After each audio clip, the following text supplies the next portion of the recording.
Hello again, everyone. Back here with this quadrajet again, but something a little different. Let's put a different float bowl on it. This is actually made up of 3 different carburetors. This base here, the base plate is off of the original computer controlled carburetor that was on this car, and I had to use that because it had the correct stud for the throttle valve cable for my transmission, because it has a 4-speed automatic overdrive transmission, so you have to use the stud that's correct and has the right geometry and the right swing and everything. So I had to reuse that base plate. The air horn, I just reused that because this one I already had the plug right here for the APT, the adjustable part throttle. I already had that knocked out and drilled and tapped for a pipe plug, so I can remove it. Just remove that out of there and adjust it without having to take the air horn off. And I decided not to use this one because this pull-off's bad, and I already had a good pull-off on the other one.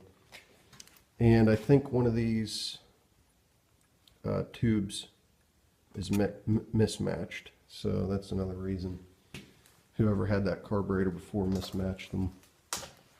So, yep, there's 3 different carburetors. Needed to put this one together. And luckily all the passages for the vacuum fittings and for the all the passages for the fuel to flow through the car, everything lined up, so I really think it's going to work. I used the choke, the hot air choke off of this one, but the cap and coil was originally off this one because this one was an electric choke with the hot air option, so I just used the cap and coil off the other one. So anyways, the reason I even tore this thing down to begin with was because, as I said in my last video, I had to do a jet change because this is the carburetor I had on before, and this is off of a 1977 Oldsmobile 350, I think. So it was calibrated for that. So I had to move from number 72 jets to number 70 jets, and that should lean it out right to be about where it needs. I think it has 52K rods, metering rods, I think, if I remember. So anyways, that's just an update. And I'm going to throw this thing on there and see how it works. The only thing I should have to change is, as you can see on these Buick Olds Pontiac quadrajets, the fuel fitting comes straight out. Well, on the Chevy ones, this one, you see how it comes off to the side. So honestly, I don't even know what this float bowl was. I know it was on an 80s Chevy truck. I'm not sure if it was original to that truck or what, but anyways, the reason I chose that float bowl again was because it still had the well plugs in there.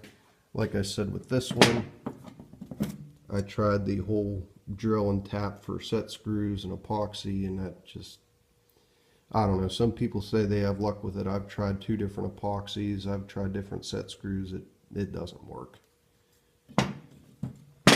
So what I did was I just left the original ones in there and smacked them down in a little bit with a hammer, and then I took this punch. This is like a transfer punch that you would use to like stick through a hole and it would center up, and then you would have your center punch. So I just kind of ground that off a little bit, just so I had just a little bit, and I just stuck it on there and smacked it so then it would kind of stake the center of the plug, and hopefully it would expand it a little bit. So that's why I chose to use this float bowl. I don't know if it leaked before, I don't remember, but we're going to try that out. I just can't find a good enough epoxy to use for this, so I'm just going to abandon this float bowl for now, and we're going to go with this one and see how it works. But anyways, I'll take a video when it's on the car, and I also still have to take a video yet of that exhaust that I've done. It's all back together and everything. Excuse me. So I'll have another couple videos for you guys up shortly, and stay tuned. Thanks for watching.